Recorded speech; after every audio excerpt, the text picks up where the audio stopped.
Oh,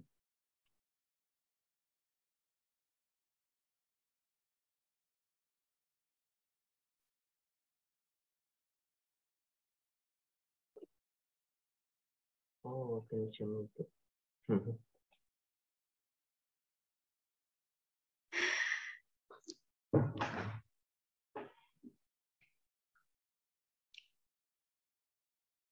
Kak buka majlis Ustaz.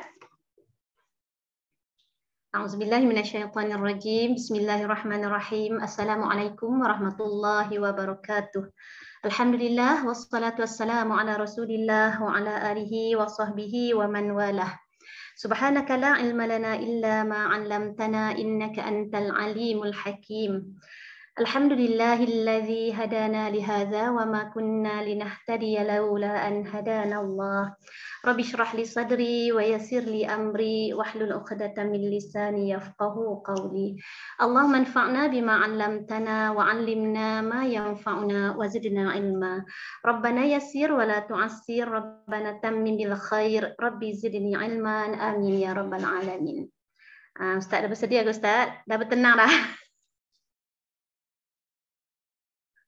Okay, Ustaz, hari ini kita masuk muka surat 132 bab 18. Solat di atas atap, mimbar dan alas kayu. Silakan Ustaz. Assalamualaikum warahmatullahi wabarakatuh. Alhamdulillah bi nasta'in. Allahumma salli ala Muhammad wa ala alihi wa sahbihi wa barik wa sallim. Amma ba'd. Khadijah, Kak Syida dan ibu, kakak-kakak semua ya. Kak Fatimah Khalil pun ada sekali. Barakallahu fikum. Jadi saya minta maaf terlewat dalam 5 minit tadi. Saya minta maaf. Dan minta maaf juga Kak kerana suara masih dalam proses pemulihan disebabkan semua dalam 2-3 hari yang lepas. Alhamdulillah dah makin okey. Oh, Kak Zarina pun ada. Semoga Allah berikan kesihatan pada Kak Ina. Baik. Jadi ibu-ibu, kakak-kakak, insya-Allah kita sambung. Terima kasih banyak ya. Kita sambung dalam bab yang ke-18 iaitu bab shalah fi sutuh wal mimbar wal khashab. Okey, bab solat atas sutuh ni satah iaitu atap, mimbar dan juga khashab. Khashab ini kayu. Jadi nak ceritanya boleh tak kita solat di bahagian tempat yang tinggi seperti atap, mimbar pun tempat yang tinggi ataupun khashabun kayu. Dia sebab dulu-dulu buat pengetahuan ibu-ibu sekalian, dia ada isu solat ni dia kena direct dapat ke tanah ke ataupun tak apa kalau ada alas. Bagaimana sekarang kita ada kapet, kita ada sejadah, kita ada apa-apalah sebagai alas. Kadang-kadang kita letak beg apa kalau masa saya pergi haji yang lepas. Jadi bila kita kena solat di bahagian luar tanah ni kerana orang terlalu ramai dan dah berlaku sekatan. Jadi kita pun letak beg galas kita di depan dan kita sujud atas beg tu kan. Tak tahanlah kita nak sujud direct ke bawah. Baik, jadi sebenarnya dia kena direct dengan tanah ke ataupun tak apa kalau ada benda-benda yang kita lapik. Dan benda tu benda yang tak jadi isu lah. Sekarang ni kita dah maklum. Memang kita solat atas sejadah pun ataupun atas kapet yang tak direct ke bawah. Baik, kalau direct ke bawah juga berarti simen rumah lah kiranya. Bukannya solat atas kapet tapi simen rumah. Gitulah ibaratnya. Baik, qala Abu Abdullah, berkatalah Abu Abdullah. Siapa Abu Abdullah? Al-Imam Al-Bukhari. Ibaratnya kalau zaman sekarang ni kita, kalau orang yang menulis, dia kata penulis berkata. Gitulah. Jadi mereka dulu tak kata Al-Katib qal Al-Katib, tak. Tapi dia guna nama dia, qala Abu Abdullah. Ataupun kalau Imam Tirmizi biasa dia sebut qala Abu Isa, berkatalah Abu Isa. Abu Isa tu dia sendiri. Dia sendiri. Bukannya orang lain yang menukilkan sebab dia timbul isu. Orang lain kot tulis. Sebab orang lain kata qala Abu Isa. Takkan Imam Tirmizi kata qala Abu Isa. Jadi jawabnya tak, memang Imam Tirmizi sendiri. Dan macam dalam kes ini, memang Imam Bukhari sendiri. Cuma dia kata qala Abu Abdullah. Berkatalah Abu Abdullah. Siapa? Saya lah, Imam Bukhari. Baik. Walam yara al-Hasan al-Basri ba'san an yusalla 'ala al-jumdi wal qanatir wa in jara tahtaha baulun aw fawqaha aw amamaha idza kana bainahuma sutratun. Idza kana bainahuma sutratun. Dia dalam dunia hadis ni, kalau ibu-ibu, kakak-kakak jumpa dengan nama Al-Hasan je, itu tak lain dan tak bukan ialah Al-Hasan Al-Basri. Okay. Saya panggil ibu-ibu, kakak-kakak tu atas nama yang umum, ya, atas nama umum. Ada je peringkat adik di sini. Masyairah tu memang peringkat bawah lagi lah kan. Itu nama umum. Baik. Jadi di sini, walam yarad Hasan, Hasanul Basri, dia kata tak apa, bagi dia tak ada masalah pun untuk solat atas jumdi. Jumdi ni satu benda yang kaku, keras, seperti kayu ke, ataupun batu ke, itu semua jumdi lah tu. Wal qanatir, qanatir itu dia, kalau kita biasa jumpa dengan hadis kontarah. Kontarah tu jambatan.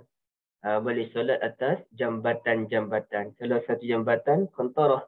Bila banyak jambatan, qanatir. Kan dia ada dalam perbincangan hadis, apabila kita insya-Allah melepasi titian sirat, kita akan lalu satu lagi kontarah, satu lagi jambatan.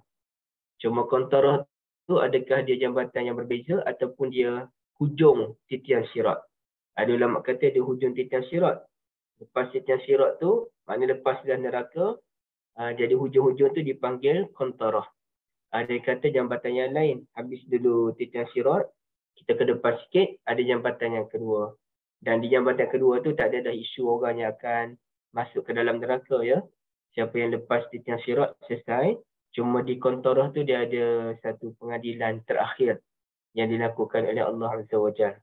Jadi bagi Hasan Basri tak ada isu, tak ada masalah solat atas benda-benda yang keras, kayu, batu dan sebagainya, dan juga qanatir, jambatan. Wa injara, meskipun di bawah jambatan tu ada mengalirnya air baul.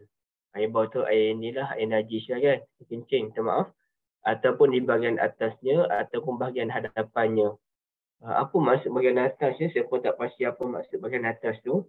Tapi maknanya tak ada isu lah apa kaitan pula jambatan tu dengan air yang kotor di bahagian bawah sebab kita duduk di atas jambatan. Okey, jadi tak ada masalah pun. Iza kana bainahuma sutratun, yang penting kita letak sutrah bila kita solat. Itu yang penting. Baik. Wa salla Abu Hurairah radhiyallahu anhu ala saqfil masjid bi salatil imam, dan Abu Hurairah radhiyallahu anhu sendiri pun pernah solat di atas bumbung masjid mengikut imam. Mungkin kerana dah penuh, maka solat di atas, dan benda tu berlaku sekarang pun. Kita kan masjid ada 2 tingkat, 3 tingkat. Masjid mana yang ada 3 tingkat saya pergi tu? Jadi orang duduk atas, imam duduk bawah. Jadi adakah menjadi kesalahan kalau kita duduk atas, imam duduk bawah?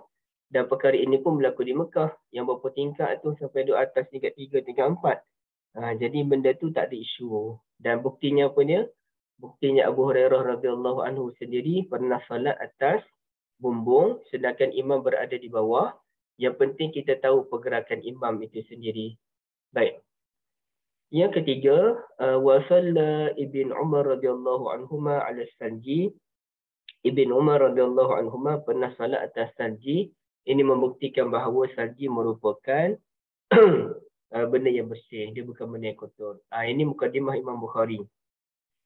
Jadi ibu boleh tanda mukadimah Imam Bukhari ni dia bawa 3 pendapat ulama. Bermula dengan tabi'in namanya Al-Hasan Al-Basri, disusuli dengan 2 sahabat Nabi. Satu namanya Ibn Abbas dan satu Abu Hurairah, dan yang keduanya ialah Ibn Umar radhiyallahu anhum ajma'in. Baik. Sekarang baru kita lihat hadis yang disampaikan oleh guru Bukhari namanya Ali bin Abdullah. Dan hadis ini disampaikan oleh siapa ya? Sahabat Nabi. Nampak tak sahabat Nabi yang mana menyampaikan hadis ni? Cuba ibu cari.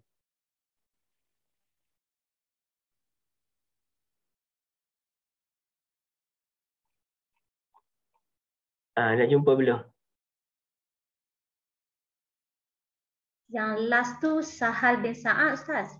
Naam, Sahal bin Sa'ad As-Sa'idi daripada Bani Sa'id. Okey, ceritanya Abu Hazim kata, Abu Hazim sebut, orang tanyalah kepada Sahal bin Sa'ad. Okay. Apa soalan dia? Min ayyi syai'in al-mimbar? Min ayyi syai'in al-mimbar? Mereka bertanyakan tentang mimbar ini dibuat daripada apa? Mimbar, mereka tanya tentang mimbar Masjid Nabi sallallahu alaihi wasallam. Mimbar Masjid Nabi ini dibuat daripada apa sebenarnya? Baik. Faqala radhiyallahu an, berkatalah Sa'ad, ma baqiya bin nas a'lamu minni. Tak ada dah orang yang paling tahu tentang sejarah mimbar ini melebihi pengetahuan saya. Maknanya yang kamu tanya saya ni betul dah, kamu tanya orang betul. Kerana saya lah yang tahu tentang apa sejarah mimbar Masjid Nabi sallallahu alaihi wasallam, iaitu huwa min aslil ghabah. Amilahu fulanun maula fulanata di Rasulullah sallallahu alaihi wasallam. Ia dibuat daripada satu pokok namanya asal. Nah, pokok tu namanya asal. Tak tahulah pokok tu macam mana. Dan asal ini dipanggil asdul ghabah, artinya asal yang berada di ghabah. Satu tempat namanya ghabah. Yang mana telah dibuat oleh seorang lelaki yang merupakan hamba kepada seorang wanita. Ya, dia buat radhiyallahu an, dia buat untuk Nabi sallallahu alaihi wasallam. Saya pun tak cek lagi ada tak asrul wabah ni. Saya rasa macam tak ada. Oh ni kot, tak tahulah mana satu. Macam-macam pokok ada ni. Iyalah. Okey, baik. Waqama, maknanya ada orang buat mimbar Nabi ni untuk Rasulullah sallallahu alaihi wasallam dan dibuat daripada pokok asal. Pokok asal ya, pokok asal. Ada ke pokok asal? Entahlah betul tak betul mana satu pokok asal, kita tak tahu ni. Ni mauqi'at tabakh. Entah mana satu pokok asal. Wallahu a'lam. Wa qama alaihi Rasulullah sallallahu alaihi wasallam hina umila wa wudi'a fastaqbala al-qiblah. Lalu Rasulullah sallallahu alaihi wasallam pun berdiri atas mimbar itu ketika setelah mimbar itu dibuat dan diletakkan. Okay. Itu cerita dia lah. Maka Rasulullah pun dia gunalah mimbar tersebut. Okay. Mula cerita.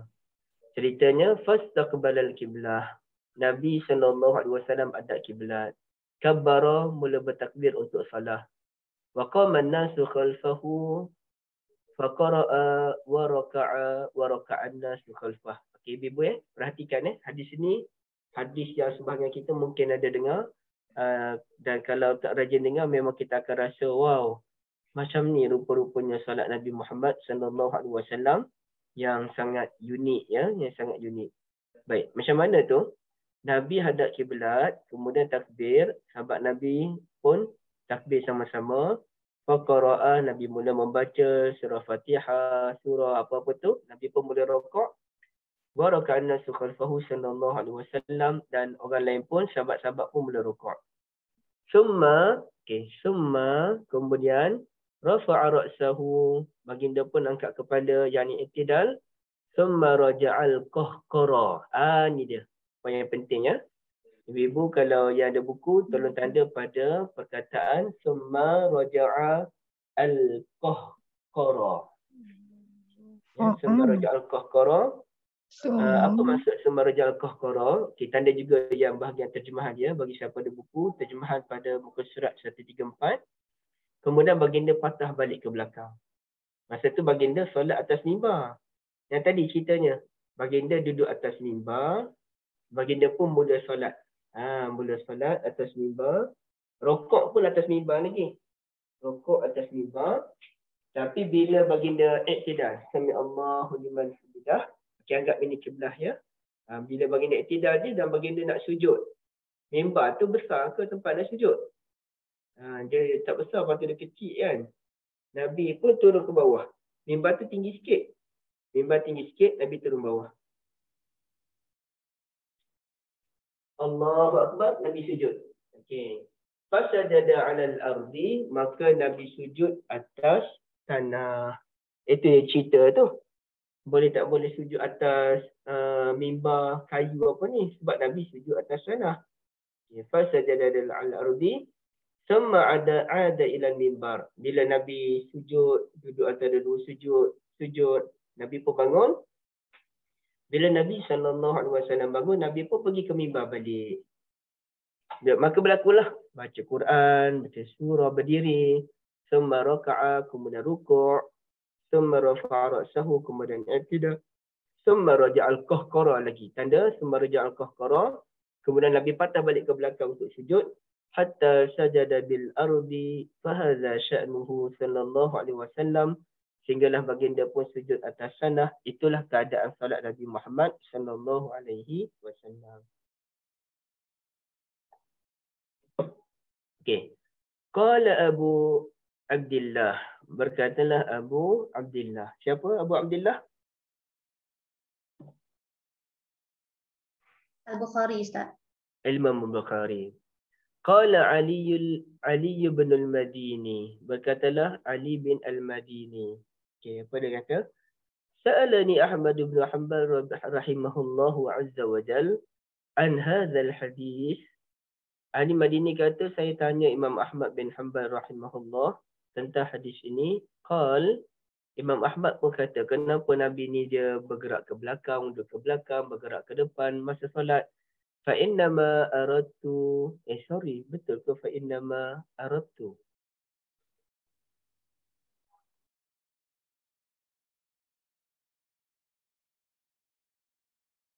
Fa innama aradtu. Sekejap ya. Okey, betul lah. Fa innama aradtu. Fa innama aradtu tu pada pandangan saya, gitulah. Fa innama aradtu pada pandangan saya. Anna Nabiyya sallallahu alaihi wasallam kana a'la minan nas. Nabi masa tu dia duduk tempat tinggi berbanding orang lain. Nabi di atas mimbar ni tinggi.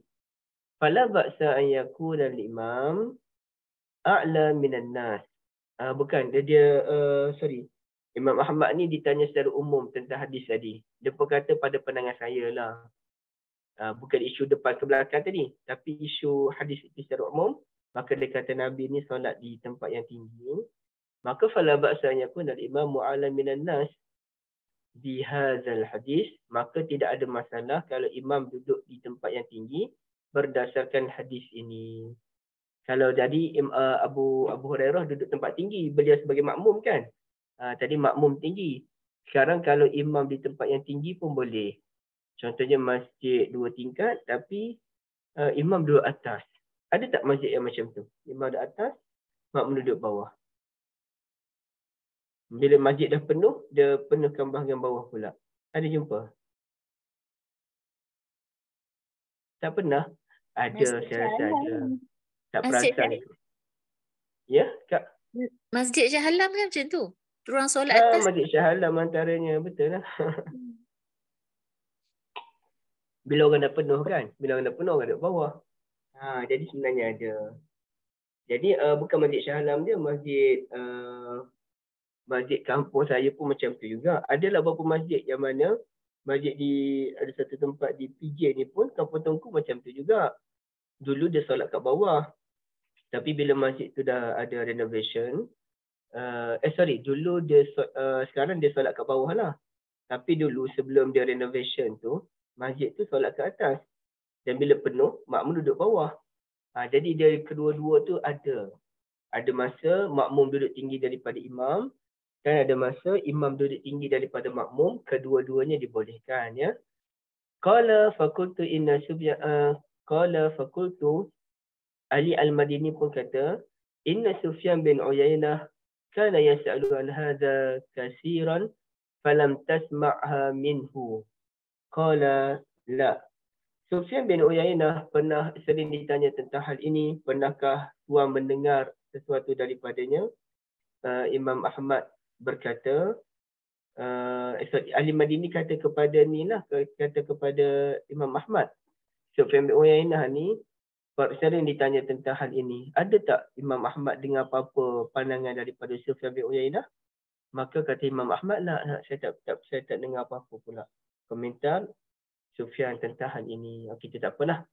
Jadi cerita ni juga menunjukkan bahawa boleh berlaku pergerakan imam sekiranya memerlukan, dan imam boleh solat di tempat yang tinggi terutamanya dengan tujuan selain daripada tempat tadilah. Kalau ini dalam satu tempat je, bukannya bangunan 2 tingkat. Satu tempat, tapi imam solat di tempat yang tinggi sikit. Dia letak macam pentas kan, dia tinggi sikit. Tak kayu ke apa. Dia pun solat di tempat tinggi, adakah dibolehkan? Maka jawabnya dibolehkan jika ada tujuan tertentu seperti untuk mengajar sebagai contoh kan. Jadi dibolehkan. Okey, baik. Tapi ada tujuan lah, bukan saja-saja kita buat. Dalam kes bangunan 2 tingkat, 3 tingkat tu, itu cerita lain. Itu tak ada masalah. Okey, itulah ceritanya. Kemudiannya, ibu-ibu sekalian, kita tengok beberapa poin sahaja ya. Dia perbahasan panjang lebar, siapa budak yang tolong buat kayu atau mimbar untuk Nabi Muhammad SAW apa tu. Tak apalah, itu ibu-ibu boleh tengok sendiri bagi siapa yang ada buku. Cuma kita nak tengok dia punya pengajaran dia ya. Pengajaran. Antaranya ialah berdasarkan hadis Nabi SAW ini. Saya nak tengok mana dia punya sini ya. Jawazul salah ala mimbar. Bolehnya solat atas mimbar. Cerita dia. Ini pengajaran daripada hadisnya. Boleh solat atas mimbar ataupun solat di tempat yang tinggi. Wa fihi jawazu ikhtilafi mawqifil imam wal ma'mum fil ulu wa suful. Macam kita bincang tadilah, tak ada isu pun. Kalau imam duduk tempat tinggi, makmum bawah ataupun sebaliknya. Okay, tak ada isu. Baik. Kemudian lagi, Ibn Daqiqil Id menyatakan, Man arada an yastadilla bi ala jawazil tifa'al. Okey, tapi yang ini dia inilah, ini perbahasan ilmiah ni biarlah. Wa fihi dalilun ala jawazil amal al-yasir fi shalah. Ini menunjukkan bolehnya kita melakukan pergerakan-pergerakan yang tidak berat dalam salat. Maka dalam bab ini sering saya katakan ya, tapi kita ulang balik. Kalau dalam mazhab Syafi'i, pergerakan itu tidak boleh 3 kali berturut-turut. Tapi kalau mazhab Hanbali, dia bebas sedikit. Yang penting kita bergerak tu ada tujuan, tak ada tujuan. Ada tujuan. Bila ada tujuan, maka kalau kita bergerak lebih daripada 3 kali berturut-turut pun tak ada isu. Kerana siapa ada ke Nabi SAW menyatakan tidak boleh melakukan pergerakan 3 kali berturut-turut. Nabi tak sebut. Kalau Nabi SAW tak sebut, maka kita tak bolehlah bataskan kepada 3 pergerakan sahaja. Sedangkan ada tindakan Nabi SAW menunjukkan seakan-akan baginda bergerak lebih daripada 3 kali termasuk dalam hadis tadi. Maka kalaulah sebagai contohnya, ini cuba ibu-ibu lihat ya. Saya duduk di bahagian sini. Ini saya, tapi imam duduk depan. Imam depan tu sebelah kanan sikit. Bukannya imam berada betul-betul di hadapan saya. Imam berada di hadapan kanan sikit. Maka bila, ataupun saya berada di saf ketiga lah. Saya berada di saf ketiga, tiba-tiba imam batal. Tapi tak ada pun makmum di hadapan ni ganti ke imam. Semuanya panik. Tak tahu nak ganti ke imam macam mana. Sedangkan kalau saya bergerak, 1, 2, berhenti. Saya bergerak lagi, ia akan makan masa. Bila ni orang nak ganti, siapa nak ganti tempat imam. Maka saya yang berada di saf yang ketiga, boleh terus jalan. Boleh terus jalan untuk menggantikan tempat imam. Kalau mengikut mazhab Hanbali. Dan pastilah ia tidak sesuai dilakukan di masjid di negara kita. Dan apalagi insya-Allah ada je orang ganti tempat imam yang duduk belakang imam tu. Itu hanya contoh yang saya kemukakan. Maka boleh kita melakukan pergerakan yang kecil ketika solat dan isu. Cuma bagi kaum ibu, kaum wanita mungkin sulit kalau pakai telekung. Kerana nak berjalan tu pun, nanti terpijak telekung, balik puang pula. Okey, itu tak apalah. Tapi kalau kita boleh bergerak, kita bergerak. Ke depan boleh, ke belakang pun boleh. Okey, baik. Hadis ini juga nak ceritanya, boleh je solat atas kayu ke apa benda tu semua boleh. Tak ada isu pun. Ya. Okey, apa dalilnya? Okey, ini dia sebut ni. Fil hadis jawazus salati ala al-khashab.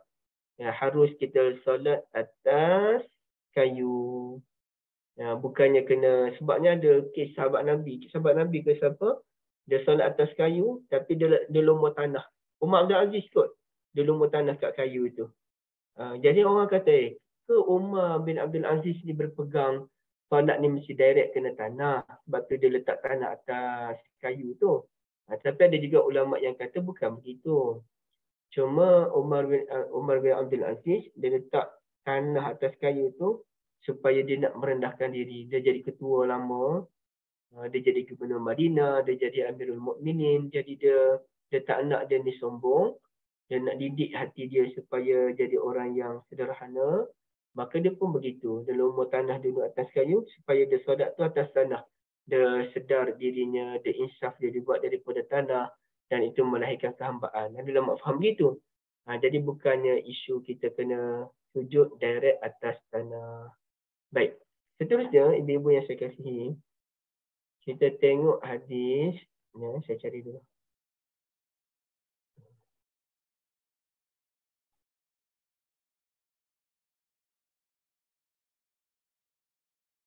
Okey ni. Hadis ini disampaikan oleh Anas bin Malik radhiyallahu anhu. Anna Rasulullah sallallahu alaihi wasallam saqata an farasihi fajuhishat saquhu aw katifuhu. Rasulullah sallallahu alaihi wasallam dulunya pernah terjatuh dari kuda. Sampaikan sakitlah, terseliuhlah dia punya betis Nabi Muhammad sallallahu alaihi wasallam ataupun bahagian bahu. Tak pasti mana satu, bahagian betis ke bahagian bahu. Okey, baik. Muka surat 139. Wa ala min nisa'i syahran. Maka Nabi pun dia menyisihkan diri daripada isterinya selama sebulan. Yang ni saya tak tahu kenapa. Saya pun terlupa nak buat semakan. Kenapa Nabi SAW menyisihkan diri daripada para isteri baginda selama sebulan? Adakah baginda memerlukan masa untuk sesuatu? Wallahualam. Tapi bukanlah kerana benci ni. Dia tak ada isu benci ke apa benda, tak ada. Cuma saya tak tahu kenapa baginda menyisihkan diri daripada isteri sebulan sedangkan Nabi sakit. Sepatutnya isteri Nabi lah yang boleh menjaga Nabi, menjaga makan minum dan sebagainya. Yang tu saya tak tahu apa dia dan saya terlupa nak buat semakan tentang perkara ini. Nak kata untuk beribadah pun tak juga Kak Anis. Wallahualam. Tak pasti kenapa. Okay. Fajalasa fi masyrubatin lahu darajatuha. Macam kita, kalau kita sekarang ni, Nabi kan dia profession. Kalau kita boleh guna bahasa itulah. Dia bukanlah profession macam kita. Taklah. Jadi macam kita kalau, bukan Nabi merajuk. Tak ada. Bukan isu Zainab Jahash ke apa benda, tak ada kaitan pun. Ya Hafsah, ya Aisyah, apa benda tu. Okay. Jadi, macam kita sekarang ni, dia ada dalam bab cuti sabbatical. Untuk meningkatkan kualiti sebagai seorang pekerja kan ataupun pensyarah kan. Okay, yang ini saya kena cek dulu. Nanti saya cek, yang saya jumpa jawapan kita akan kongsikan insya-Allah. Fajalasa fi masyrubatin lahu darajatuha min juzu'in. Fajalasa fi masyrubatin lahu darajatuha min juzu'in. Rasulullah sallallahu alaihi wasallam duduk dalam satu pondok yang tangganya dibuat daripada batang pohon kurma. Okay. Fa'atahu ashabuhu ya'udunahu. Sahabat-sahabat Nabi sallallahu alaihi wasallam datang ziarah Nabi, fa salla bihim jalisan. Maka Nabi sallallahu alaihi wasallam salat dalam keadaan duduk. Yang inilah hadis yang kita tak berapa jelas tentang sejarah ni. Memang saya kena tengok pelbagai hadis lagi untuk memahaminya. Adakah Nabi tidak pergi ke masjid sepanjang Nabi sakit tu ataupun sahabat Nabi pergi ke tempat Nabi untuk solat ke, itu Allah Alam. Saya tak berani nak komen. Wahum qiyamun. Mereka solat dalam keadaan berdiri. Nabi solat dalam keadaan duduk. Para sahabat pula solat dalam keadaan berdiri. Falamma sallama. Okey, isu-isu yang saya sebutkan tadi, ibu-ibu lupakan dulu. Bukan lupakan apa, maksudnya biarkan dulu. Nanti yang penting kita fokus ini dulu. Nabi solat dalam keadaan duduk, manakala sahabat Nabi solat dalam keadaan berdiri. Falamma sallama. Selepas Nabi memberikan salam, Nabi SAW menyatakan, innama ju'ilal imamu liyutamma bih. Imam ini perlu diikuti. Fa'iza kabbara fakabbiru. Apabila imam takbir, hendaklah anda takbir. Wa iza raka'a farka'u. Apabila imam rukuk, hendaklah anda rukuk. Fa'iza sajada fasjudu. Apabila imam sujud, hendaklah anda sujud. Wa in salla qa'iman fasallu qiyaman. Jika imam salat dalam keadaan berdiri, maka hendaklah anda pun salat dalam keadaan berdiri. Dan ada riwayat lain menyatakan, apabila imam salat dalam keadaan duduk, hendaklah anda pun salat dalam keadaan duduk. Okey. Wa nazala li 29. Wa nazala li 29. Dan Nabi SAW keluar daripada pondok tersebut setelah 29 hari. Faqalu, ya Rasulullah, sahabat pun berkata, wahai Rasulullah, innaka alaita syahran. Sesungguhnya Tuhan telah mengasingkan diri daripada isteri selama sebulan. Maka kata Nabi SAW, inna syahra 29. Nabi hanya komen, sebulan tu memanglah 29 hari. Itu saja. Maknanya dah 29 hari itu, sahabat kata sebulan dah Rasulullah tinggalkan isteri. Kata memang sebulan tu 29 hari lah. Okey, baik begitu. Jadi nak katanya dalam sebulan ni dah ada masa 29 hari, ada masa 30 hari kan, kalau mengikut qamari. Dan dia begini. Ibadah ni kita ikut qamari ke, kita ikut pergerakan bulan ke, pergerakan matahari? Ibu sekalian.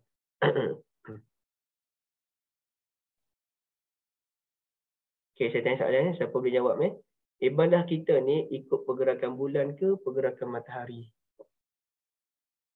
Bulan Ustaz. Matahari. Matahari, solat matahari. Bulan dah Ustaz kan? Bulan. Puasa pun ikut bulan. Okey, puasa ikut bulan. Puasa Beberapa ikut orang bulan. kata bulan, ada kata matahari. Bulan dan matahari. Bulan dan matahari. Hari Ustaz, sebab dia ada sebut waktu-waktu tu. Waktu al-dulu apa semua tu. Terima kasih banyak. Okey, jawapannya macam Kak Dina ni, betul. Dua-dua lah. Dua-dua. Cuma kalau kita perincikan lagi, ibadah keseluruhannya mengikut pergerakan bulan kecuali satu sahaja, iaitu solat. Solat dia ikut pergerakan matahari. Dan itulah yang melambangkan keunikan solat itu sendiri. Ibadah khusus lah, ibadah umum, zikir pun ikut matahari. Kan min qabli tulu'i syamsi wa qabla ghurubiha. Sebelum terbitnya matahari dan sebelum terbenamnya matahari. Zikir pagi petang pun ikut pergerakan matahari. Tapi dia itu ibadah umum. Kalau ibadah khusus, semuanya ikut pergerakan bulan. Puasa ikut pergerakan bulan, haji, umrah ikut pergerakan bulan, hatta kalau perkiraan iddah apa pun ikut pergerakan bulan, ya. Okey. Jadi cuma satu ibadah yang khusus mengikut pergerakan matahari adalah solat. Zakat pun ikut pergerakan bulan kan, zakat. Okey, matahari, solat je matahari. Itu satu keunikan lah bagi ibadah solat. Saya dengar siapa yang ceramah hari itu kenapa matahari solat, Dr. Basit Abu Anas Madani, Tok Guru Kak Rafidah. Dia kata inilah keunikan solat itu sendiri, yang mana dia mengikut pergerakan matahari. Ya, baik. Jadi di sini ibu-ibu sekalian menunjukkan bahawasanya ulama dulu masa dia nak kaji tentang boleh tak boleh solat atas tempat-tempat kayu apa benda ni, kena direct tanah ke apa. Ini bukti Nabi SAW pernah duduk atas pondok Kan Nabi solat kat pondok tu ataupun kita panggil bangsar tu kan. Nabi solat ke atas tu. Bukannya Nabi solat direct terkena pada tanah. Okey, baik. Jadi itu sebagai bukti kalau zaman sekarang ni kita tak timbul isu dah kita zaman sekarang. Sebab kita dah tahu dah. Tapi ulama-ulama dulu dia nak buat kajian pada peringkat awal masa nak pembentukan hukum. Ya. Baik. Cumanya saya tak puas hati nak tahu kenapa Rasulullah tidak bersama dengan isterinya sebulan dan kenapa Rasulullah dan adakah Rasulullah SAW tak pergi ke masjid sepanjang sakit dan lebih pening lagi macam mana pentadbiran negara apa benda tu, adakah mesyuarat diadakan di pondok tersebut, itu Allahu a'lam. Itu kena buat satu kajian baru. Kalau saya jumpa saya kongsikan, dan kalau ibu kakak sekalian penjumpa mohon kongsikan. Dan sekiranya apa yang saya terangkan tadi silap, yang saya kata ini tak ada kaitan dengan dia merajuk ke apa benda tu, kalau saya silap, okay, saya tarik balik. Mungkin betul kot Nabi merajuk, tapi sekarang ni maknanya kita cuba cari ada tak maklumat tentang perkara tersebut. Ya. Okay, bertanya Ustaz Khubaib dari Dadan. Okay, baik. Bab iza asaba thawbul musalli imra'atahu iza sajada. Bab apabila orang pakaian suami yang solat terkena tubuh isteri ketika sujud. Boleh tak boleh? Benda tu pun dibincangkan sebenarnya. Sekarang tak ada isu lah ibu sekalian ya. Dan kita baca ni pun sebab kita nak tahu cerita dia. Bukannya kita bincang ni kita nak tahu hadis, kita nak tahu cerita, tu tujuan utama dia. Baik. Tapi ceritanya apa dia? Wanita yang tidak dapat solat, itu ceritanya. Jadi adakah wanita yang tak dapat solat ini merupakan orang yang tak bersih, kotor ya? Sebagaimana fahaman daripada Abu Hurairah. Pernah Abu Hurairah radhiyallahu an dahulunya beliau belum lagi mandi hadas besar, tapi beliau duduk berjalan dan di satu lorong tu beliau terserempak dengan Nabi Muhammad sallallahu alaihi wasallam. Jadi larilah kawan ni, lari. Nabi Muhammad pelik kenapa dia lari. Dan petang tu kot jumpa dengan Abu Hurairah. Nabi pun tanya kenapa Abu Hurairah lari tadi. Jumpa kat tengah jalan terlari. Dia kata saya ni Rasulullah tak mandi hadas besar lagi tadi. Tu saya lari tu. Maka kata Nabi SAW, innal mu'min la yanjus. Orang mukmin mana ada bernajis. Jadi kenapa nak lari? Tak ada isu pun. Bukanlah bila kita berhadas besar, maknanya kita tak boleh bercampur dengan orang lain. Kan itu maksudnya. Okay. Ataupun dalam peristiwa yang lain, nak tunjuk Nabi ni tak ada isu pun. Kalau dulu ada isu. Apabila wanita ni dia uzur je, kan ada bangsa-bangsa yang tidak bertamadun. Dia mengasingkan anaknya yang baru datang bulan. Dikurung dalam satu tempat tinggal yang amat kecil. Semacam jenis hina sangat. Macam hina sangat. Dan bagaimana pula golongan Nasrani dan Yahudi yang melampau ya. Yahudi ni kalau isterinya datang bulan je, maka tak duduk sekali dah. Kotor. Nasrani pula tak kira datang bulan ke tak datang bulan, dia sama je bagi dia. Membuat hubungan suami isteri meskipun tak boleh dalam agama. Maka agama kita ni, dia buat jalan tengah. Isteri tetap bersih, cuma tak boleh ada hubungan itu sahaja. Jadi jangan melampau sebagaimana Yahudi dan juga Nasrani. Agama kita agama yang seimbang. Dan bukanlah ajaran Nabi-Nabi dahulu pun. Jangan kaitkan pula ajaran Yahudi dan Nasrani itu dengan ajaran Nabi terdahulu. Ya. Itu hanyalah pemikiran mengarut mereka sahaja. Jadi oleh kerana ada bangsa-bangsa dahulu ataupun ada manusia-manusia pagan yang mana telah menyisihkan isterinya apabila datang bulan, maka Nabi SAW pun datang menggariskan satu panduan hidup yang sangat baik, yang sangat jelas. Dan ulama pun bincangkan benda ini, iaitu kalau kita tengah solat dan pakaian kita terkena isteri yang tidak dapat solat sekalipun, yang uzur, tak ada isu. Bukan kotor pun. Sebagaimana Yahudi yang menganggap dia satu benda yang sangat kotor, tak boleh bersentuhan, tak boleh makan sekali, tak boleh tidur sekali. Apa ajaran macam ni? Baik. Jadi hadis ini disampaikan oleh guru Bukhari, namanya Musaddad. Okay. Nama yang selalu kita jumpa kan, Musaddadun. Baik. Okey, sekejap ya. Puan Zaliha ada. Dr. Zaliha, Menteri Kesihatan sudah datang ni. Okay, kaji gurau. Okay, baik. Dan dibawakan oleh Maimunah. Siapa Maimunah, Ibu? Isteri Rasulullah. Bagi dia. Ummu apa ni? Baca. Ummu Alla. Ummu Alla. Oh, cantik nama. Baik.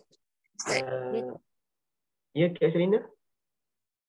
Ustaz, pasal kisah Abu Hurairah ni akak dah macam banyak kali juga nak dan terfikir lah benda ni, cerita ni dah banyak kali dengar kan. Abu Hurairah ni selepas Rasulullah SAW wafat baru dikahwin kan Ustaz?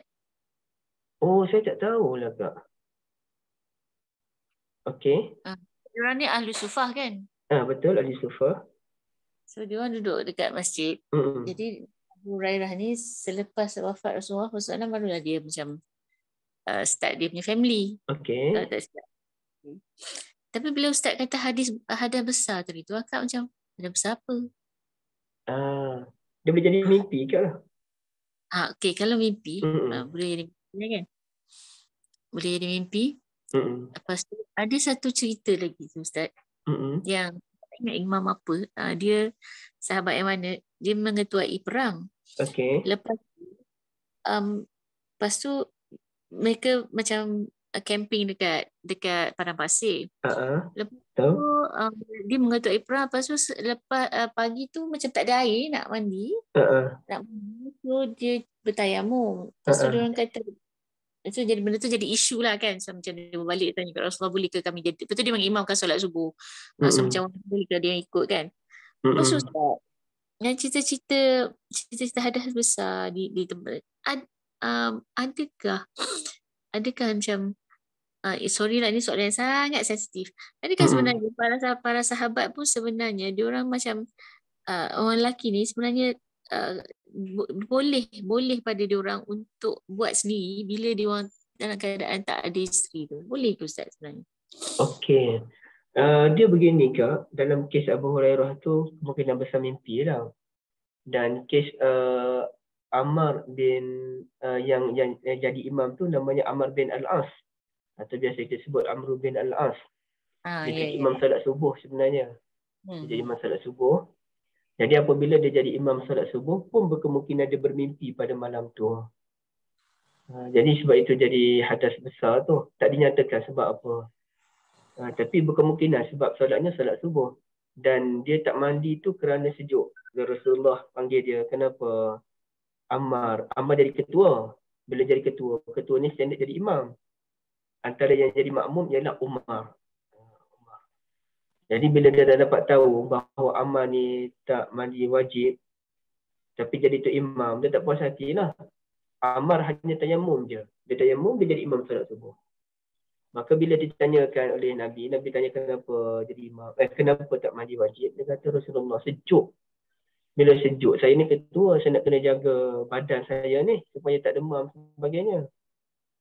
Jadi Nabi pun senyum je. Maknanya Nabi menerima pendapat beliau, dan ulama pun kata hadis ini menunjukkan boleh orang yang mutayammim, orang yang bertayamum menjadi imam kepada orang yang mutawaddi', orang yang berwuduk, meskipun bukan itu pilihan yang utama.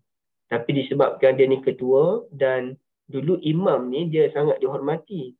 Kalau imam datang lambat kena tunggu, kena cari dulu imam tu. Kalau imam tu bagi tahu dia tak dapat datang kerana sakit perut dan sebagainya, baru cari ganti. Sebab kedudukan imam ni tinggi, dia pandang mulia. Jadi kerana dia ketua, dia jadi imam, maka orang muliakanlah dia jadi imam. Walaupun ada Umar pun belakang dia. Okey, gitulah ceritanya Kak. Okey. Barakallahu fikum. Okey, terima kasih Kak. Saya ada jumpa satu bahan ni, tapi tak perlu. Maimunah radhiyallahu an, kalau dulu orang selalu sebut Maimunah ni maknanya kera ke monyet. Itulah. Mengarutlah itu mana betul Maimunah ni Ashabul Maimanah. Itu dia punya asal bagi perkataan Maimunah, Maimanah, kanan. yakni orang yang bertuah. Okey. Ummul Mukminin Maimunah radhiyallahu anha berkata, "Kana Rasulullah sallallahu alaihi wasallam yusalli." Rasulullah sallallahu alaihi wasallam salat wa ana hizaahu wa ana haidun. Saya ada duduk sebelah dia. Saya duduk sebelah Nabi. Kemungkinan ni solat malam ya, kemungkinan solat malam. Dan saya masa tu uzur. Wa rubbama asabani saubuhu sallallahu alaihi wasallam idza sajada, dan ada masa baju Rasulullah tu terkena badan saya bila Nabi sujud. Qalat radhiyallahu anha wa kana sallallahu alaihi wasallam yusalli ala al-khumrah. Rasulullah sallallahu alaihi wasallam salat atas khumrah. Khumrah ni apa dia? Sejadah kecil ya, sejadah kecil. Okey.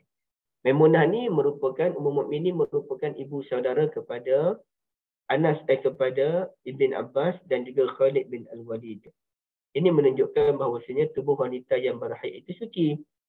Bahkan pernah Nabi SAW tidur atas ribaan Ummul Mukminin Aisyah radhiyallahu anha di saat beliau pun uzur.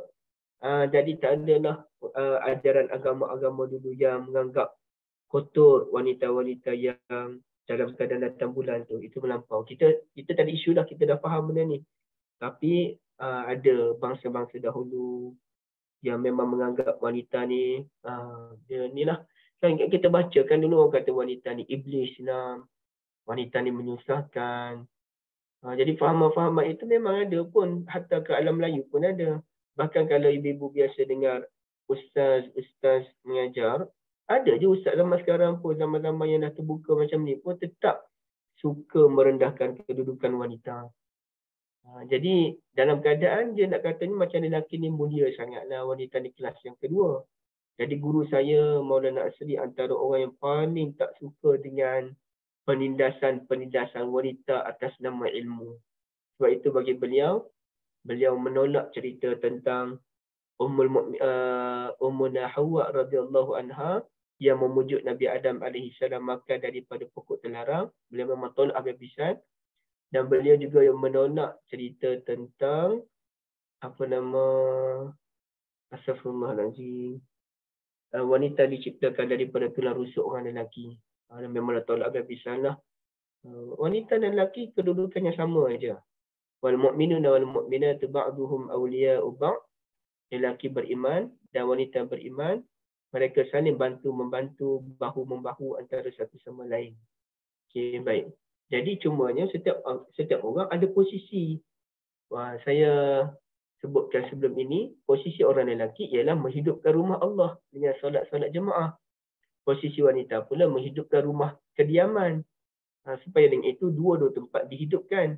Tapi wanita tidak dilarang untuk ke masjid. Cuma sebagai tanda kemuliaan kepada wanita yang dikenal pasti banyak kerja di rumah, sama ada dia bekerja ke dia tak bekerja ke, kerja rumah tu sentiasa ada, maka wanita diringankan kalau solat di rumah saja pun pahala dah banyak. Tapi kalau nak pergi masjid pun tak ada masalah. Okey. Tapi lelaki dia tak ada pilihan. Dia kena solat di masjid. Kemudian barulah wujud pilihan, kecuali penat sangat, dah terlambat. Maka dah terlambat lebih baik solat jemaah di rumah berbanding dengan solat sendirian di masjid. Kalau memang rasa-rasa tak ada orang dah. Okey, maknanya dia pilihan tu pilihan yang dibuka kemudiannya. Baik. Jadi artinya ibu-ibu yang dirahmati Allah sekalian, kedudukannya sama, cuma peranan dan fungsi sahaja berbeza. Tapi bagi setengah orang tak. Dia merendahkan kedudukan wanita. Baik. Saya punya rasa dengar ustaz-ustaz yang mengajar dia suka sangat merendahkan.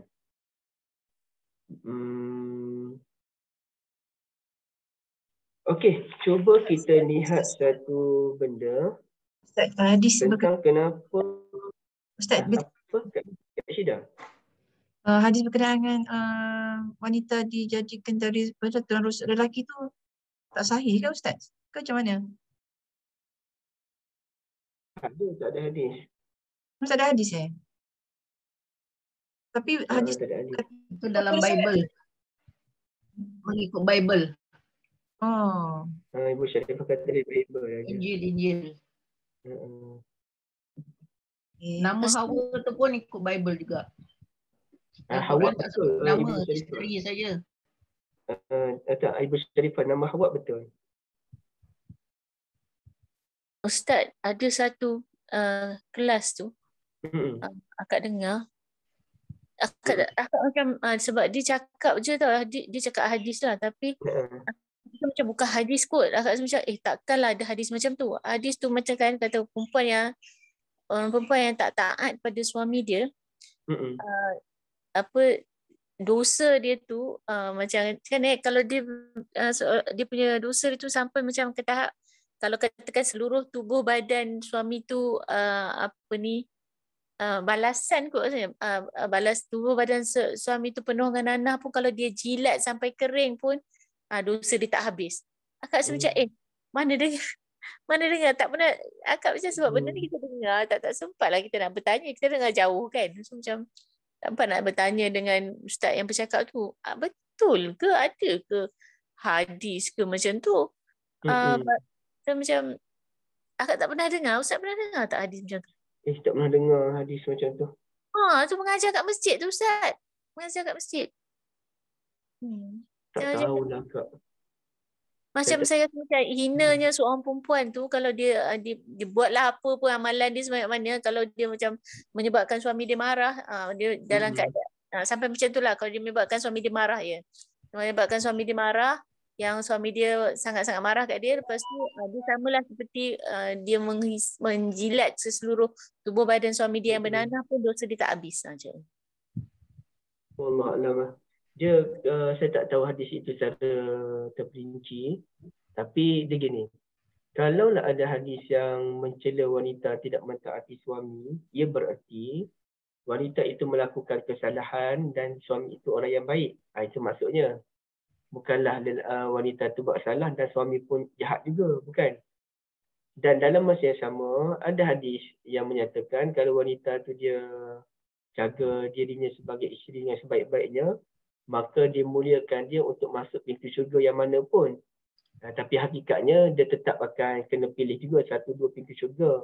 Cuma ulama kata pintu syurga terbuka untuk wanita yang isteri yang salihah dengan tujuan memuliakan dia. Tapi last sekali dia kena masuk juga satu atau 2 pintu yang dia dominan. Mana satu ibadah dia dominan. Dalam masa sama juga ada hadis yang menyarankan suami kena memastikan makan minum isteri terjaga. Dan ada hadis yang Nabi SAW minta suami jaga isteri dengan baik. Jadi hadis itu perlu disinergikan lah. Dia tak boleh ke wanita je kena. Yang mana kadang lelaki ni tak kena apa-apa. Saya tunjuk contoh hadis ni.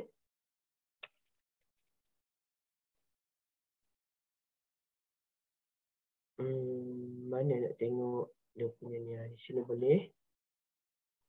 Okay. Yang kedua.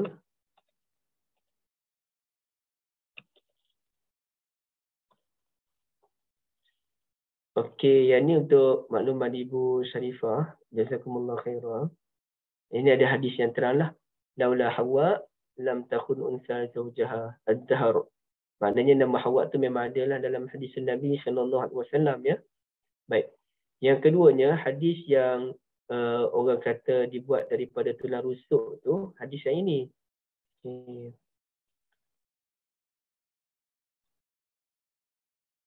Siapa yang beriman pada Allah dan hari akhir, maka jangan sakiti jiran. Wastausu bin nisa'i khaira. Saya bagi nasihat sungguh-sungguh pada kamu semua, buat baiklah kepada kaum wanita. Bila sebut kaum wanita ni dia jadi khususnya isteri. Gitu. Sebab isteri dipanggil an-nisa.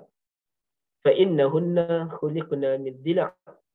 Mereka diciptakan daripada tulang rusuk, daripada tulang rusuk. Wa inna a'wada syai'in fi dhila' a'lah. Dan yang paling bengkok dalam tulang rusuk itu ialah hujung dia. Itu yang paling rusuk. Itu yang paling bengkok. Fa in zahabta tuqimuhu kasarta. Jika kamu cuba meluruskan tulang rusuk itu, kamu akan mematahkannya. Wa in taraktahu lam yazal a'waj.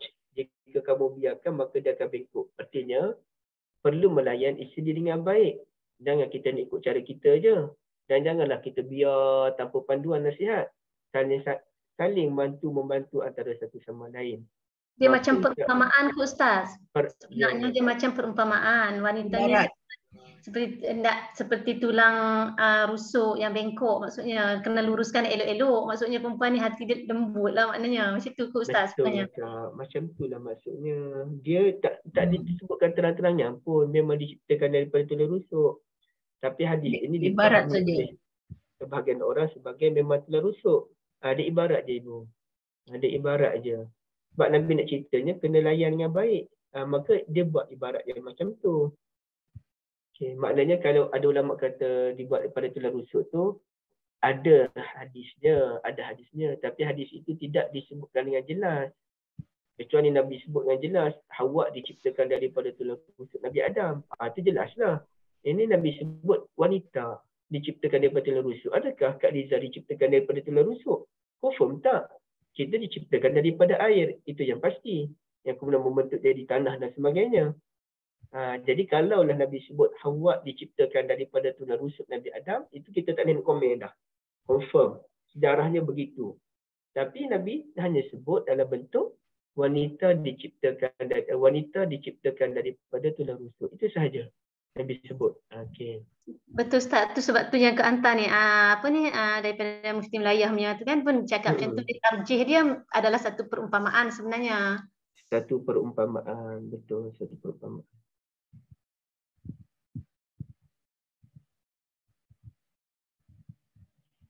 Okey, sekejap ya, saya nak tengok satu benda.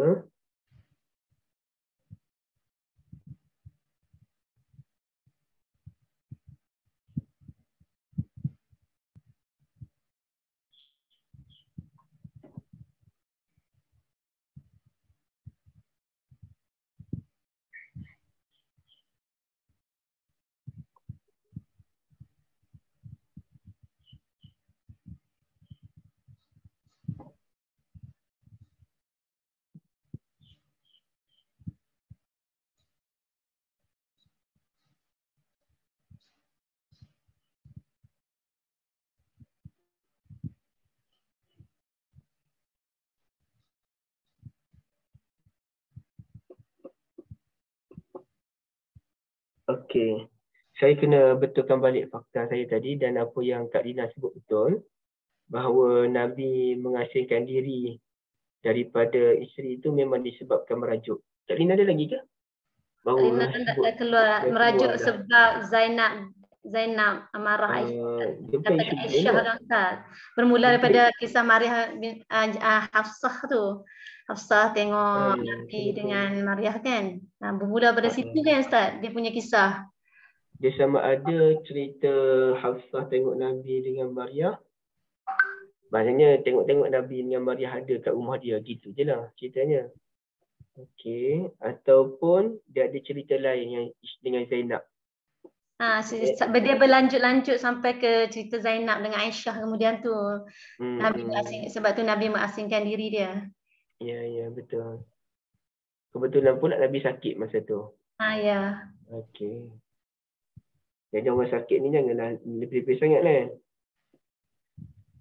Maknanya Nabi pun manusia lah. Itulah Ustaz Khubat dia selalu cerita kan. Nabi pun manusia. Cumanya Nabi ni dia luar biasa. Dia pandai mengawal diri dia. Okay, baik. Ada sebarang persoalan Ibu?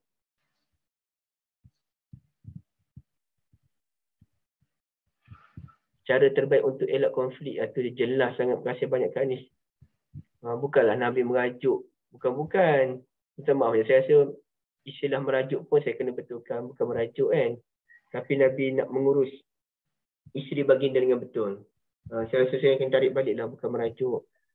Merajuk pun tak perlu Ustaz. Merajuk tu agak lebih sesuai kot. Sebab kita suka dengar macam Nabi pun merajuk macam yelah kan kita merajuk tu macam best juga sebenarnya. Kalau tak ada orang nak pujuk kan kalau kita merajuk tu macam so macam nak ceritakan sifat manusia yang salah satu yang ada pada manusia tu lah merajuk tu kan. Merajuk pada yang asli. Nabi pun macam kita kan, nothing like macam memang biasa orang merajuk tu. Cuma Dalam keadaan jangan melampau lah. Dalam keadaan melampau sangat. Lari pada rumah tu lain cerita. Setakat merajuk tak duduk kat masjid. Macam tu lah. Saya kira kita lebih tepat kalau kita perhalusi. Nabi merajuk tapi bukanlah lama. Kemudian Nabi pun nak mendidik isteri.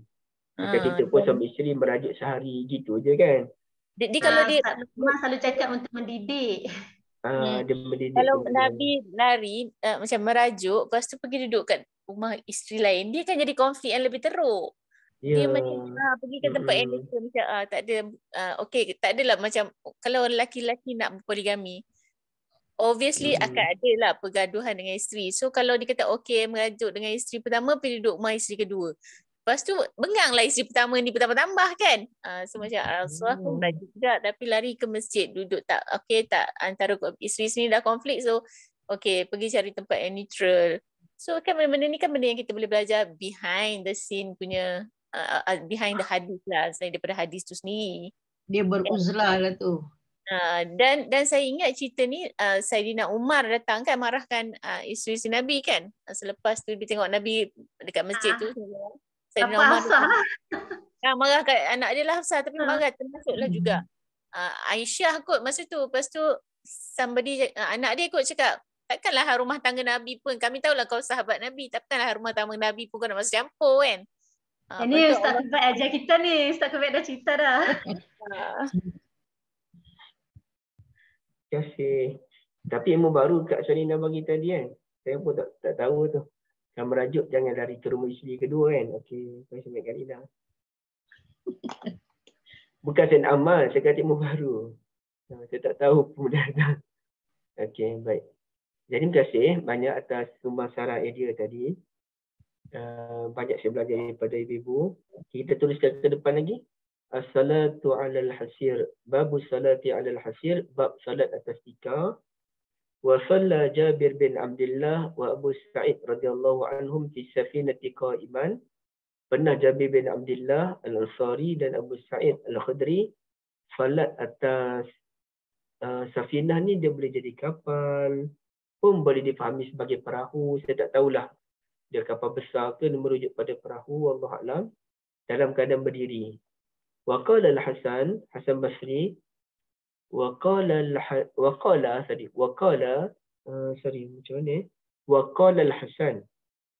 Al-Hasan qa'iman ma lam tashqa ala ashabika taduru ma'aha wa illa faqa'ida.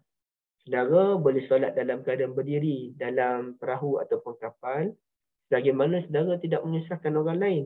Sampai orang pening dengan kita ni, sampai perahu pun teroyak-oyak, maka saudara solat dalam keadaan duduk. Kata Hasan Basri. Baik. Ini hadis daripada Anas bin Malik radhiyallahu an. Okey. Tapi cerita ni dia ada kekeliruan sikit. Cuba ibu-ibu tengok.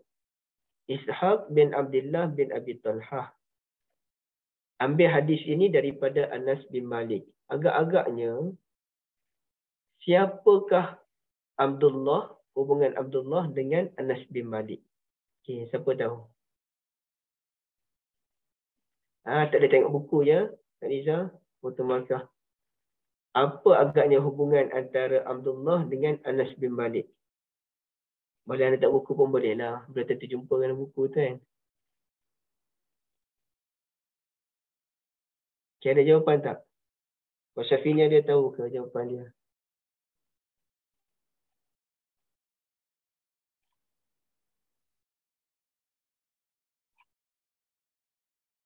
Cousin ke Ustaz?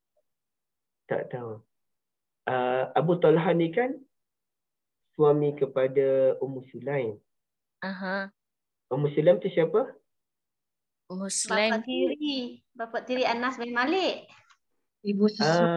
Ummu Sulaim tu ibu Anas. Abu Talha ialah bapa tiri Anas.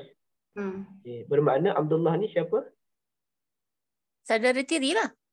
Abang tiri ke? Saudara tiri? Bukan saudara tiri.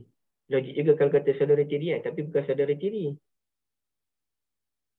Saudara kandung ke? Adik kandung lah. Betul. Sebab sama-sama bapak kan? Sama bapak kan? Sama mak. Sama mak. Anas ni mak dia Ummu Sulaim. Abu Talhah kahwin dengan Ummu Sulaim, dapat 2 orang anak ke 3 orang anak. Antaranya Abdullah. Okey. Seorang anak tu meninggal masa kecil. Satu mak. Satu mak. Satu mak. Muslim tu. Satu mak kan atau satu ayah kan jadi adik-beradik kandung kan? Satu mak tu dikira adik-beradik kandung ke Ustaz? Adik-beradik kandung. Tak kira lah satu mak ke satu ayah ke. Dikira adik-beradik kandung. Yang adik-beradik tiri ni apabila lain mak dan lain ayah. Lain mak dan lain ayah baru dikira sebagai adik-beradik tiri. Okey. Jadi Abdullah ni ialah adik kandung Anas. Ishaq ni jadi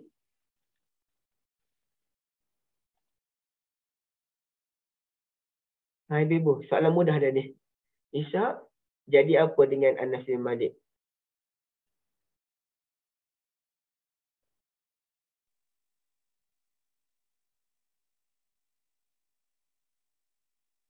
Oh, Puan Syahira pun ingat adik-beradik tiri? Kalau sama Ustaz, mak.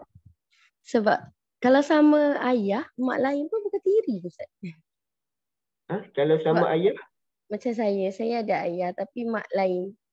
Saya bukan adik-beradik tiri kalau macam tu. Kalau dia ada anak-anak lain. Maknanya ayah Puan Syahira kahwin dengan orang lain kan.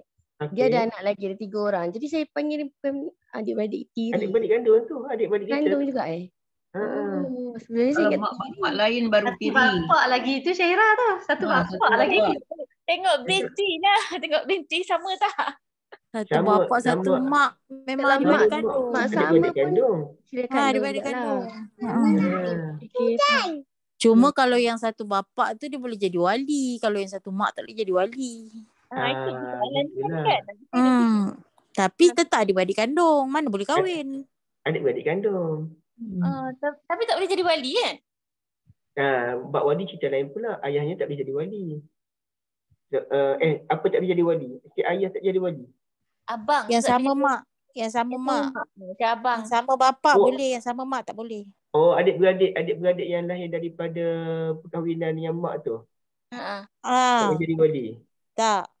Yang sama mak tak boleh. Yang sama bapak boleh. Terima kasih banyak Kak Anis. Jazakumullah khairah. So, saya confuse sebab tu dia orang tak sebut sebagai anak, dia orang tak sebut kandung sebab dia tak boleh jadi wali. Itulah dia orang sebut apa ada anjing-anjing kan, saudara seanjing macam tu. Saudara anjing tu kalau mak dia ada anak lain, bapak dia ada anak lain, dia kahwin. Adik-beradik tu jadi anak beranak anjing. Yang itu lah tiri. Adik-beradik anjing. Yang itu baru tiri. Lain bapak lain mak. Orang dulu-dulu sebut macam tu Ustaz. Oh ya, tak pernah dengar. Bukan besan sebantal ke orang panggil tu? Itulah air belaknya ke dia. Aduh, besan sebantal. Sebab suami saya ada anak silah ni. Suami saya ada isteri lain dan ada anak. Bila saya cakap anak tiri, saya ditegur. Itu bukan anak tiri awak, itu anak awak juga. Macam mana Ibu Syarifah cerita balik? Itu anak tiri. Saya ada isteri lain dan ada seorang anak. Saya pun ada seorang anak. Bila saya bercerita, saya cakap anak tiri saya. Jadi orang ni yang pandai ni ditegur, itu bukan anak tiri awak, itu anak awak juga. Sebab dia anak suami awak dan awak dengan suami awak belum bercerai. Itu bukan anak tiri, kata dia. Oh ya. Oh, yang saya tak tahu. Anak madu saya tu adalah anak saya juga. Tapi tak tahulah istilah dia kandung ke bukan. Sebab tu dalam bahasa Melayu ni jadi susah. Tapi kalau English dia senang. Dia kata half. Kan? Half. Half brother, half sister. Maksudnya memang separuh je. Separuh je. Bukan anak saya. Tapi half my half child. Maksudnya dia dengan anak saya masih ada kena-mengena. Cuma half lah. Tu macam. Tapi kalau bahasa Melayu ni, saya ada anak tiri. Saya kata anak suami saya tu adalah anak tiri saya. Yalah, kalau dia perempuan, dia tak batal wuduk. Dia lelaki pun tak batal wuduk. Tak, maksud saya anak tu, anak diri tu, anak suami bini muda tu perempuan. Anak saya lelaki, dia tak batal wuduk. Tak, memang tak batal wuduk sebab dia sama bapak kan. Yalah, sama bapak. Betul-betul. Betul. Dia memang adik-beradik kandung anak saya. Maksudnya dengan saya lah, saya tak boleh istilahkan anak tiri. Faham, saya faham. Okey. Istilah Kita pun terpandang dengan ni kan. Anak tiri tu anak tiri lah kan. Sebab dia bukan anak kita. Jadi itu anak suami kita, anak tiri lah. Anak tiri. Tapi boleh bersalaman gitu. Boleh. Sebab apa? Sebab kita dah jadi ibu tiri. Ya, kita dah jadi ibu tiri dia. Macam saya ada 3 orang kan. Macam saya besarkan dia orang daripada kecil. So memanglah tak batal. Anak saya dengan Khalid tak batal untuk. Tak batal. Boleh jadi mahram ke Mekah lagi Ustaz sebenarnya kan. Sebab dia haram kahwin dengan ibu tiri dia. Kalau dia kahwin dengan bapa, bila dah bersama dia haram kahwin dengan ibu tiri dia dah, anak-anak lelaki pun. Ya, tak boleh sampai bila-bila tak boleh kahwin dengan saya. Mahram kekal. Tapi dia bukan anak kandung saya, dia anak tiri lah. Istilah bahasa Melayunya susah sikit lah. Kalau bahasa Inggeris jelas. Half. My half child. Okey. Pening Ustaz. Cerita lain jadi lain. Tapi saya memang ilmu baru yang bila Ibu Sharifah sebut tu. Baru saya faham. Tak perasan. Ustaz. Memang betul. Jajak Syirah memang betul. Tapi bila jadi konflik ni dia pening kepala dah. Memang Ibu Sharifah dengan anak-anak suami tu dianggap sebagai anak sendiri. Dan tapi istilah je Ustaz, masalah istilah. Tapi bagi saya tetap anak tiri. Sebab dia anak madu saya. Tapi dia tetap hubungan mahram. Dia hubungan mahram begitu kan. Bahasa Melayu, tiri tu maksudnya separuh ke apa? Apa maksud tiri bahasa Melayu tu? Tiri tu ginilah. Tiri ni memang tak ada kaitan langsung lah. Oh iya ke? Tak ada kaitan langsung tu? Anak anjing. Apa? Saudara anjing. Saudara anjing. Macam mana Dia kan kita ketepikan isu mak ayah tu kita ketepikan dulu. Isu adik-beradik. Isu adik-beradik tu maknanya macam mana nak lukis ni Kak Liza? Adik-beradik itu clear Ustaz. Sebab macam adik-beradik clear dah. Mak ayah dah tak clear kan? Anak saya Muhammad Khalid dia Muhammad Azhar. Anak saya Muhammad Adam dia Muhammad Azhar. Dia orang tak ada masalah pun. Dia memang adik-beradik. Dia orang memang adik-beradik. Kalau mak sama pun adik-beradik.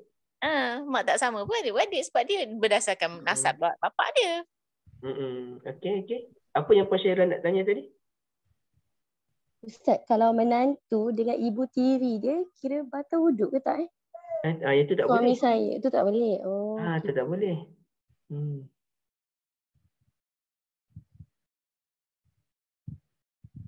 Ni Kak Ana sebut mak lain, bapak lain. Betul.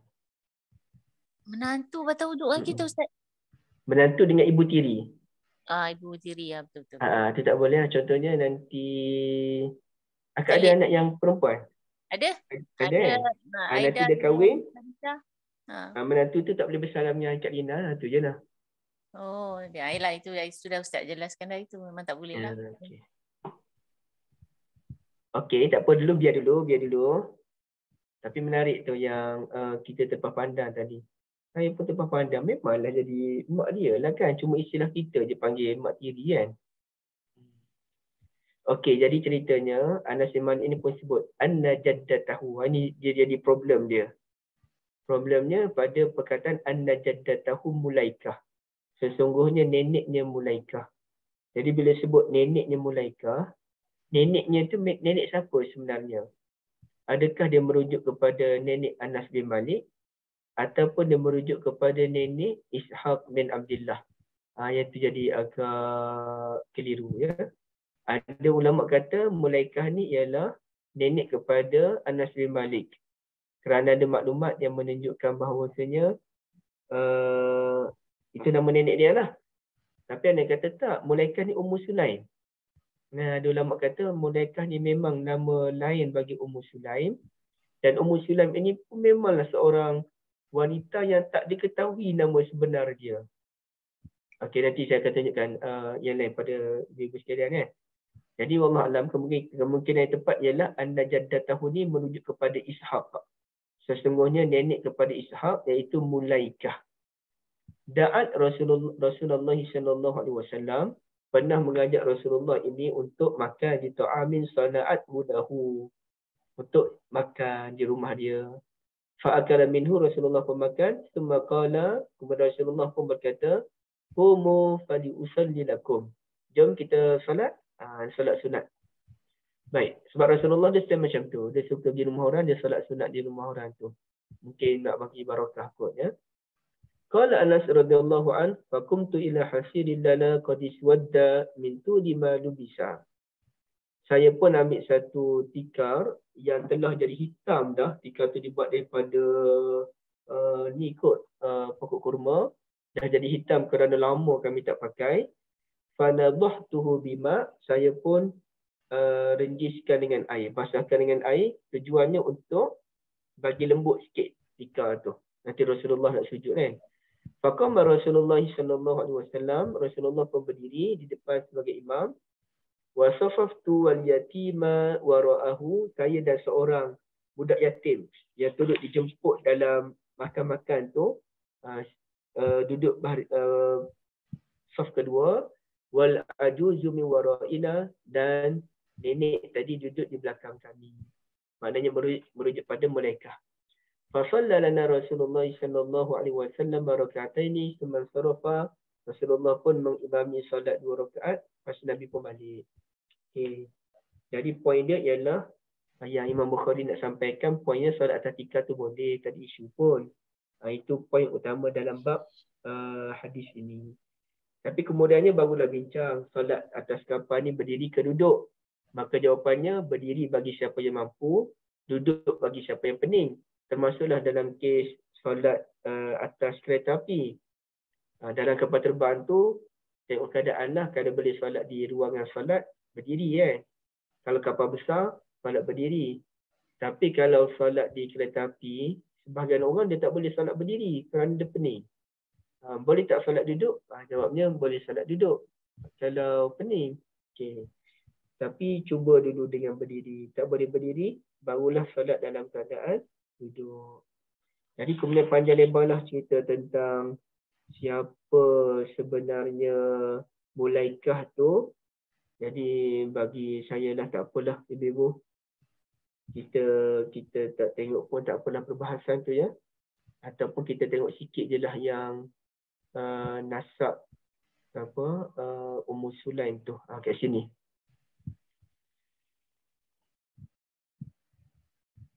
Ada ulama kata nenek tu ialah ya'udu ala Ishaq, maknanya Ummu Sulaim itu sendiri. Siapa yang kata Ummu Sulaim?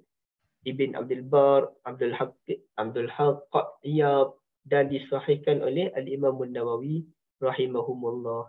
Inilah ulama-ulama yang kata Ummu Sulaim. Tapi beberapa orang yang lain seperti Ibn Sa'ad, Ibn Mandah, Ibn Hassar menyatakan tak. Itu merupakan Mulaikah tu ibu kepada Ummu Sulaim. Ibu kepada Ummu Sulaim. Kerana apa? Kerana ada ni cerita daripada Anas. Daripada Anas, ini hadis riwayat apa tak tahu, tapi adalah satu riwayat. Anas berkata, nenek saya telah jemput Nabi SAW ke rumah, dan nama nenek saya tu ialah Mulaikah. Nenek tu namanya Mulaikah. Baik. Tapi bagi kemudian dia katalah juga Mulaikah tu Ummu Sulaim, ibu Anas, Ummu Sulaim binti Milhan. Wa ummuha Mulaikah, dan ibunya bernama Mulaikah bintu Malik. Jadi Mulaikah tu ialah nenek kepada Anas, ibu kepada Ummu Sulaim. Ada yang kata begitu. Tapi saya nampaklah yang kuatnya, kemungkinan yang kuat ialah memang Ummu Sulaim itu sendiri, nenek tu. Kerana ada riwayat lain. Riwayat yang jelas, memang riwayat yang sahih. Anas kata, saya pun buat saf, saya dan anak yatim duduk belakang Nabi SAW, dan mak saya Ummu Sulaim duduk belakang kami. Itu memang terang-terangan.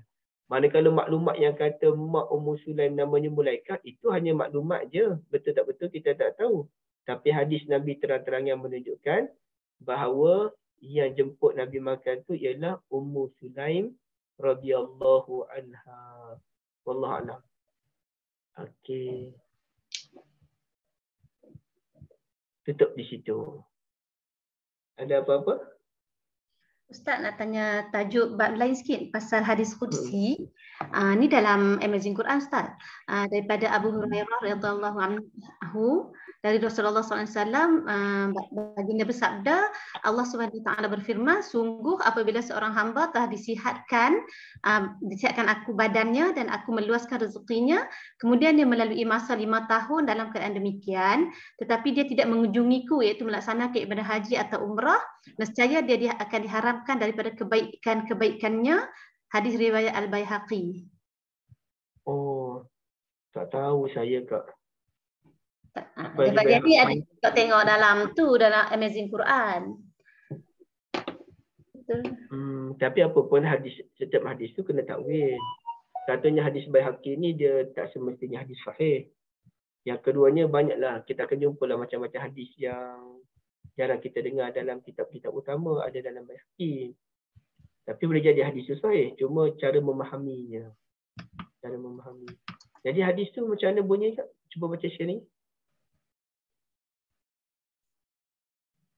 Sungguh apabila seseorang hamba telah disihatkan aku badannya dan aku meluaskan rezekinya, kemudian dia melalui masa 5 tahun dalam keadaan demikian, tetapi dia tidak mengunjungiku, iaitu melaksanakan ibadah haji atau umrah, nescaya dia akan diharamkan daripada kebaikan-kebaikannya.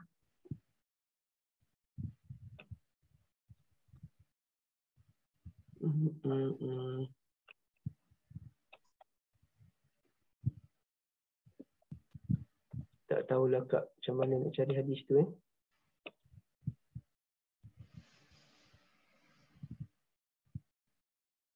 Ustaz, saya nak tanya Ustaz. Silakan Bu. Boleh tak kali kita solat imam berada di belakang? Kita solat imam berada di belakang? Contoh dia, saya pernah naik kapal cruise ni. Bila kapal tu balik, dia pergi tu, masa pergi tu imam tu di depan lah. Bila nak balik, dia dah bertukar arah. Kiblat tu dah ada belakang kita, jadi kita kena tukar posisi badan kita aja. Jadi bilik tu bila dia dah pusing, maknanya tempat lelaki tu dah di belakang kita. Oh, macam tu pula. Kat mana? Kat mana tu Syarifah kata? Kapal cruise. Saya pergi ke Sabah. Masa pergi dalam pergi okey je lah sembahyang jemaah kan. Tapi bila nak balik tu posisi dia dah bertukar. Jadi imam tu dah berada di belakang.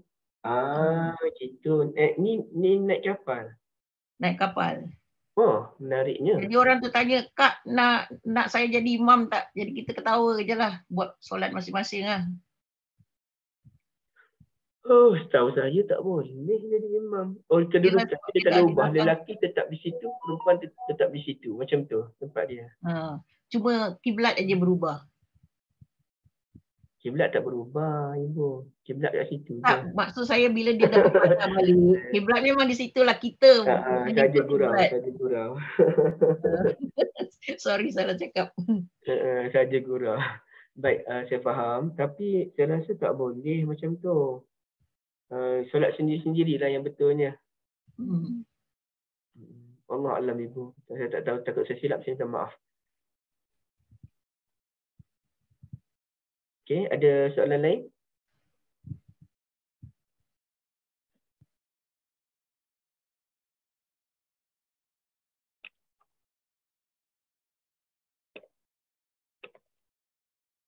Okey, Kak Lisa. Tak ada dah Ustaz, dah habis dah soalan tadi, dah meriah dah tanya. Ustaz pun perlu masa rehat sekejap kot. Letih dengan pesta buku dengan tak apa sihat. Ustaz pun letih, jadi tak apa lagi, ada 9 minit. Ada lagi 1 minit je, kita akhiri je lah Ustaz. Terima kasih Ustaz. Tapi sekejap ya. Ada benda saya nak tengok dulu. Okey Ustaz. Zaj mahram.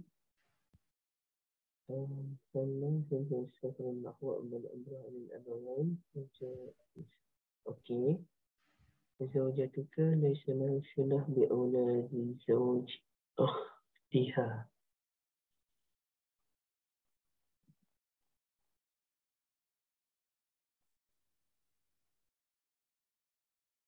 Oh, betul lah pula. Ni betul lah ni. Kita tengok yang ni Katanya ukhti Misriyah fi Holland. Dia kata ada saudara saya duduk di Holland tu nak pergi buat umrah. Kan? Tapi ceritanya dia tanyalah anak suami itu mahram tak mahram kita bincang tadi. Dia pun sebut fa inna ibna zauj mahram. Anak suami kita mahram kita. Okey. Suami sama maka bolehlah pergi umrah dan haji yang macam disebutkan oleh Kak Liza tadi. Okey, itu sajalah. Wallahualam. Alhamdulillah. Jazakallah khair Ustaz. Ustaz minum air banyak Ustaz, rehat. InsyaAllah. Rehat dulu. Jadi kita akhiri dengan tasbih kafarah. Subhanallah. Asyhadu an la ilaha illa anta astaghfiruka wa atubu ilaik. Wassallallahu ala nabiyyina Muhammad wa ala alihi wa sahbihi ajma'in walhamdulillahi rabbil alamin. Wassalamualaikum warahmatullahi wabarakatuh. Terima kasih semua. Warahmatullahi wabarakatuh. Ustaz dah live Ustaz dah live dah. Ustaz rehat. Mati tu tertongkat dah Ustaz. Penat tu. Ustaz. Banyak masa dekat dia punya kan. Tak apalah. So, kita minggu depan insya-Allah. Dan soalan Kristian tengok. Okey, sahabat-sahabat semua, terima kasih. InsyaAllah jumpa lagi pagi dengan sesi Ustaz Yusof kalau ada lah, dan juga Ustaz Zahiruddin insyaAllah pagi ke malam esok. So, terima kasih semua. Dengan itu Terima kasih semua. Assalamualaikum warahmatullahi wabarakatuh. Terima kasih Kak Syida. Terima kasih Liza. Assalamualaikum. Terima kasih Kak Liza, Kak Syida. Sama, terima kasih Umu. Terima kasih. Kak Syida sihat. Alhamdulillah sihat. Alhamdulillah. Itulah Sarina hari ni baru nampak beberapa ceria tu. Sila meriah. Jadi meriah. Aduh.